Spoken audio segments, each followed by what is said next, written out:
అదే అడవిలో ఒక సింహం ఉండేది. అది బలమైనది మాత్రమే కాదు, క్రూరమైనది కూడా.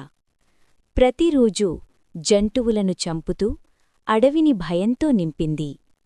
జంతువులందరూ కలిశారు. ఇలా కొనసాగితే మనం బతకలేం. వాళ్ళొక నిర్ణయం తీసుకున్నారు. ప్రతిరోజూ ఒక జంతువు స్వయంగా వెళ్తుంది. ఒకరోజు కుందేలుకు వంతు వచ్చింది. చిన్నది, బలహీనమైనది, కాని తెలివైనది. అది నెమ్మదిగా వెళ్ళింది. ఉద్దేశపూర్వకంగా ఆలస్యమైంది. సింహం కోపంతో గర్జించింది. ఎందుకు ఆలస్యం? కుందేలుగా చెప్పింది. మార్గంలో ఇంకో సింహం నన్నాపింది. ఇంకో సింహమా? అది చెప్పింది ఇదే అడవి తనదని. సింహం కోపంతో మండిపోయింది.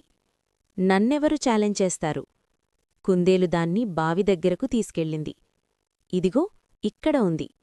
సింహం లోపల చూసింది. తన ప్రతిబింబం. అదేనా? అది గర్జించింది. ప్రతిబింబం కూడా గర్జించింది. కోపంతో సింహం దూకింది. బావిలో పడిపోయింది. కుందేలు నెమ్మదిగా నవ్వింది. తెలివి ఉన్నవాడు ఎప్పుడూ గెలుస్తాడు.